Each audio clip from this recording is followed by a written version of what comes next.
welcome to the channel.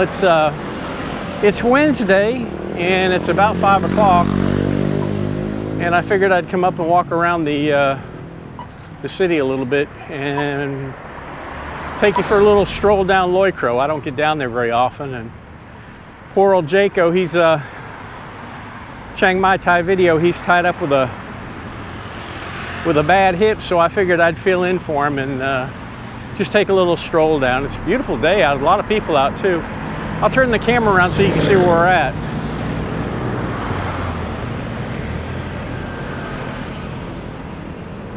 And we will try to make it across the street here.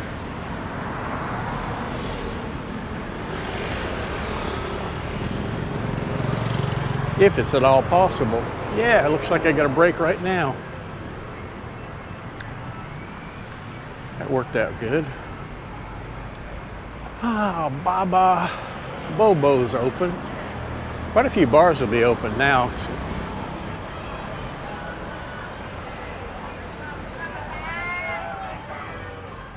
People having a good time.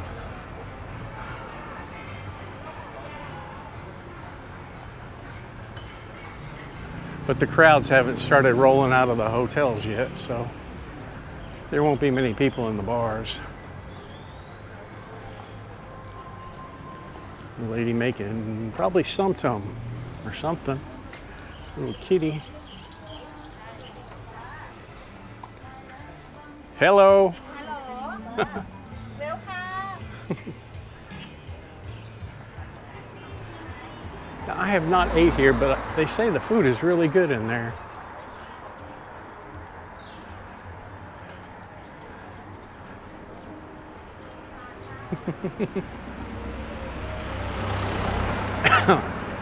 Excuse me. There's the cherry bar. Jaco not here. Oh, it's that one down there. Usually he hangs out right here at the corner. They might not open up because he's laid up. Place will go out of business if he's not there. And here's Ches Marcos. Really good food here.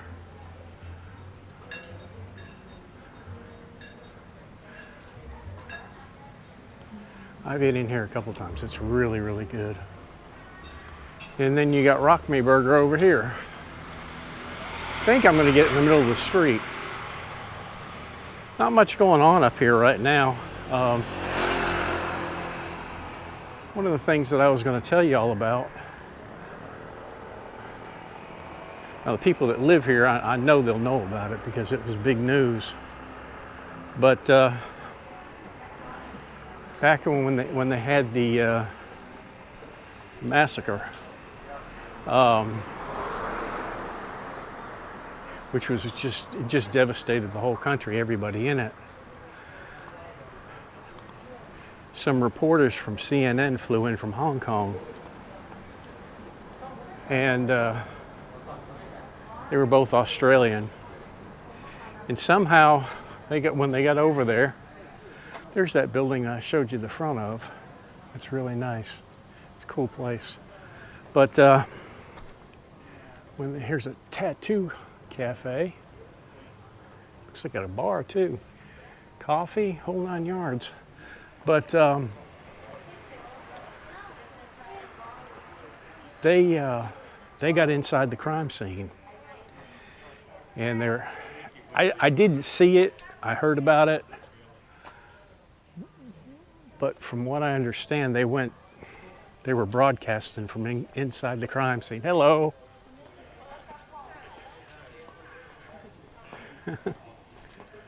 Hello. No, I'm okay, thank you. They give me a massage, that's all I need. But they got inside the crime scene, and they broadcasted from, I think they broadcasted from inside and showed some really, really offensive pictures. Well, hello. The Foreign Broadcasters Club in Thailand complained, and they complained to the police and they snatched him up. They were in Udon Thani, and they snatched him up. And it turns out that they were in the country on tourist visas.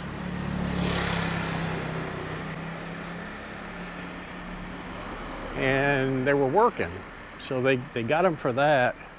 Now the original story was that they deported them and blacklisted them, but since days have gone by, it turns out they weren't blacklisted. Unclear whether they were kicked out of the country or not. I think they were, and they were fined 5,000 baht apiece, and had to apologize on camera to the Thai people, which they did. But it was really kind of big news. People were giving CNN the hard way to go for sure, and I think they deserved it. We'll walk through this temple. This is supposed to be a lucky temple. When my niece was here, back when she wanted to buy a car, hello, she had us bring her here, and she went in and made merit, and sure enough, 3 months later she bought a new car. Now whether this helped her, I guess it probably did. I still have to buy my lottery tickets. I haven't done it yet. I almost did it today, but I didn't do it. But I need to get them before the 16th. But anyway, they threw him out of the country. CNN released a statement apologizing, and what they say, the picture that showed up was the two of them climbing over the crime scene tape, getting out of the crime scene. And what they are saying is that one of the health officials had waved them on inside the crime scene, and then they put the crime scene tape up after they were inside. Whether that's true or not, I don't know. There may be some truth to it, because I know the police were trying to find out who the health workers were that let them in. Whether they'll ever find them or not, who knows, and whether they'll ever do anything about it, I doubt it. But you know, it's pitiful that that happens. And you know, a crime scene is something that you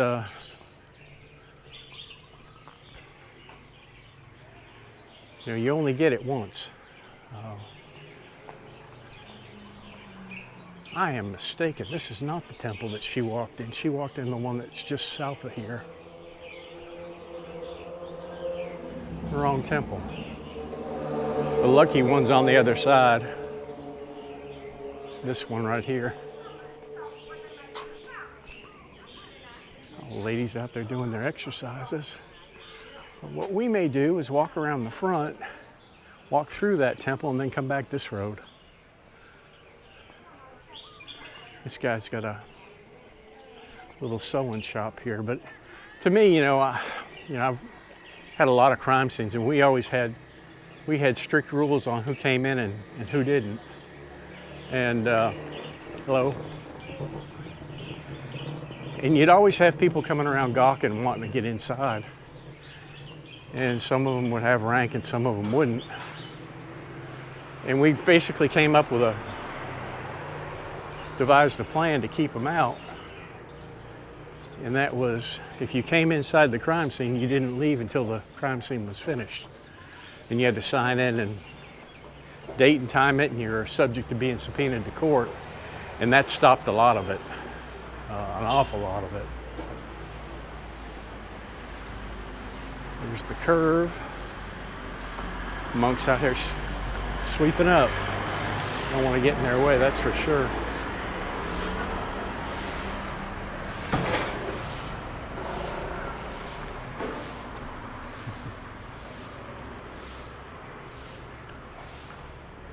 Now I think we'll walk through this temple and then hit the back road.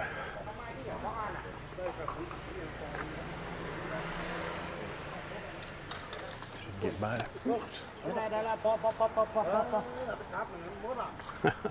Oh, yeah. This is the temple that we took her to.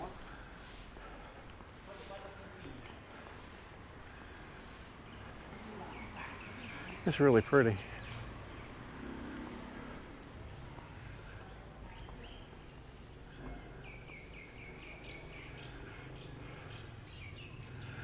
I had one situation where I had parts of a crime scene contaminated by somebody who knew better. And oh, this is really pretty. I'm gonna walk in. Y'all have to see this.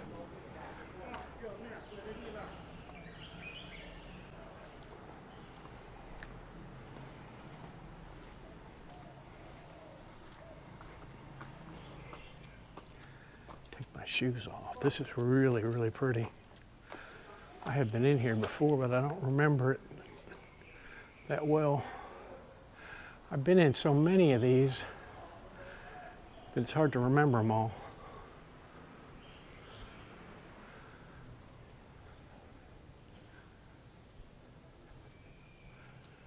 Yeah, this is beautiful.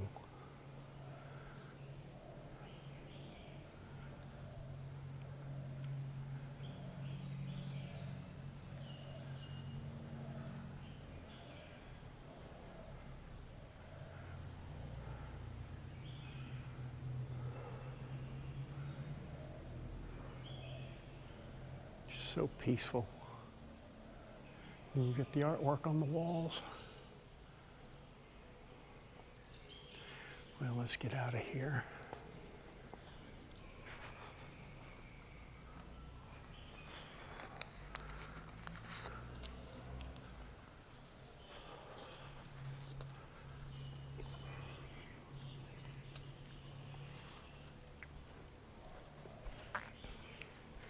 And we'll walk left and walk the back way to back out to the moat.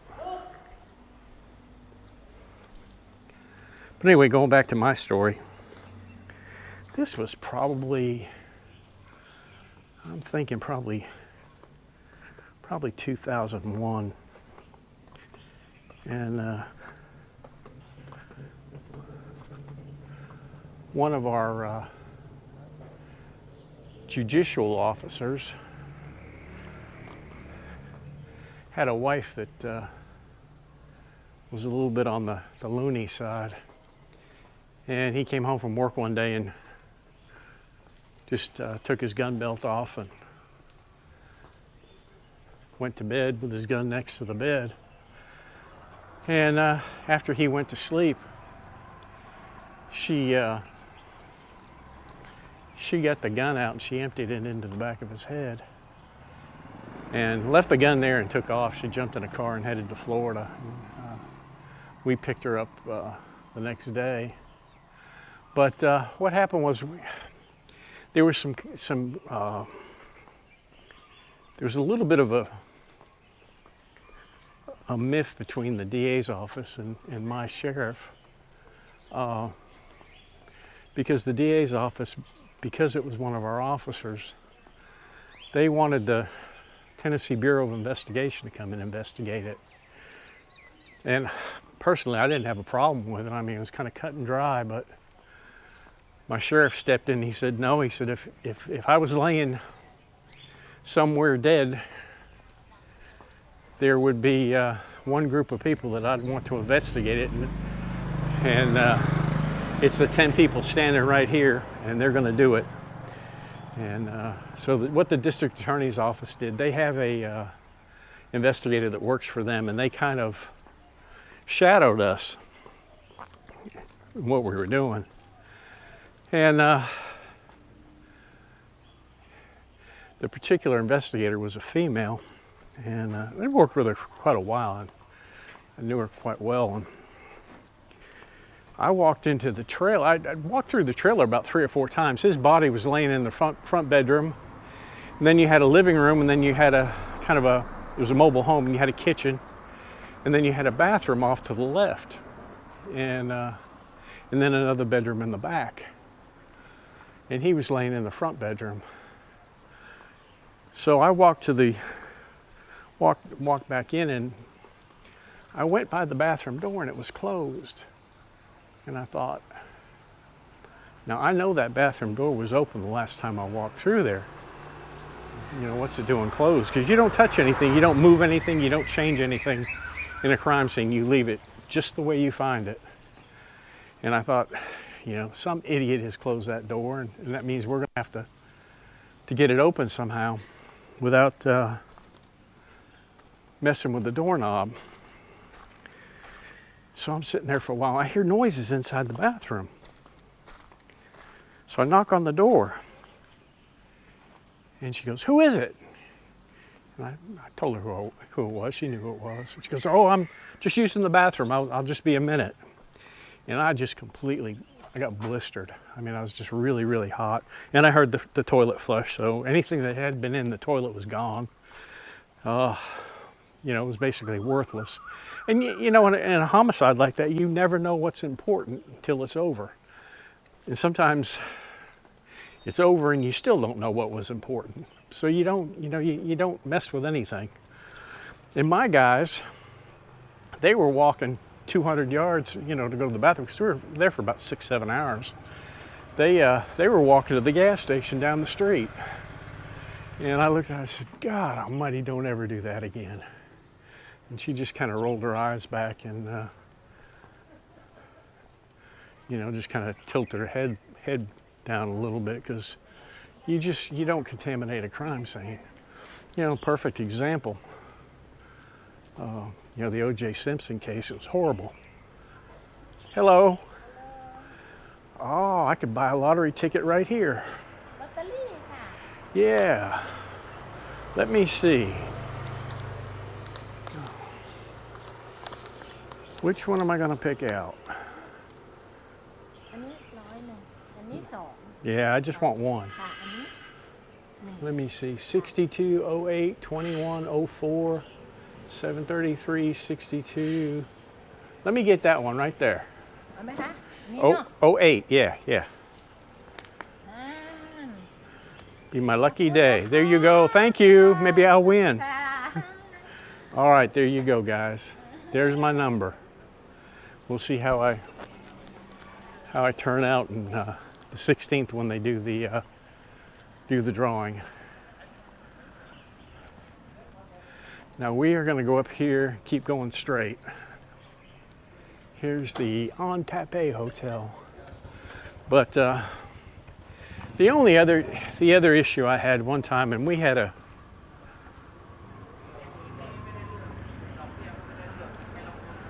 PIO, public information officer, that he liked to please everybody. And personally, I'll let this guy get by me. When it came to a homicide, I didn't care who we pissed off. We were going to get the job done. But this again was a mobile home, and I had 2 people dead this time. And it had a long driveway from the road going up to the trailer. And when I got there, you know, my guys had the driveway all blocked off, and you couldn't see the trailer from the driveway. And I was inside working in the crime scene. The next thing you know, I walk out, and they've moved my crime scene tape and moved it, so basically what it did was it just cordoned off the front of the mobile home across the street. And here were all these reporters standing out there with their video cameras, which is something that I don't like. You know, it's not that we're going to do anything wrong, but my guys are carrying out evidence. And in this particular case, it hurt me. Oh, here's a neat house. We had found a shotgun, a double-barrel shotgun, that had been the breech had been opened, and it was laying on a chair. So that pretty much told me that the killers, it was killers, it wasn't just one. We only got one, but there were definitely 2 people. And one of the reasons why we didn't get them was because of this. But my guys wrapped the shotgun. You know, we always wrap in paper. And they were carrying that out. Well, the news media, I watched the news that night, and they filmed my guys walking out with the shotgun. And the first guy, the main guy we caught him about 2 or 3 days later. He was an informant for the county just below us. And this guy was a drug dealer, a major drug dealer, and he'd come up and robbed him. But his accomplice I never did get. And I think the reason why he skipped town when he saw us pulling out the shotgun, because he figured his fingerprints would be all over it. And sure enough, we did get fingerprints off of it. It wasn't anything we had on file, but we had them. And his partner, who we never identified by name, skipped town and got out. And he's still walking the streets today. Now I think we'll walk through this way and walk on out. This is a little alleyway that cuts through here.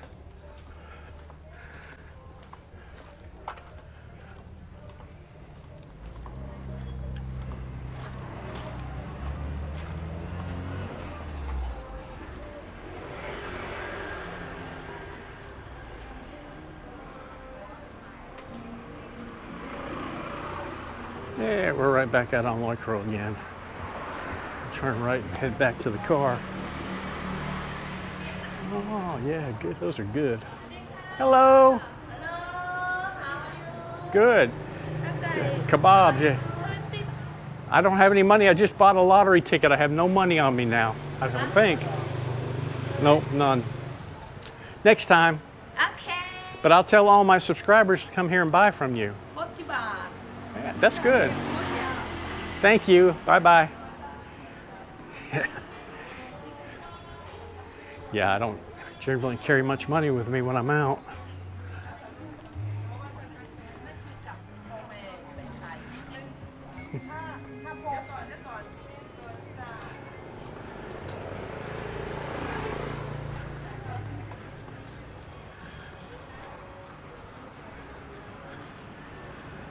Well, there you have it. There's your 50-cent tour of Loy Khro Road. And I'm going to make it back to the car. And sometimes there's somebody out there charging 100 baht to park where I parked. And I hope he's not there, because I don't have any money. I'll have to walk to an ATM machine and get some. But anyway, I appreciate y'all stopping in. We'll see you on the next one. Bye-bye.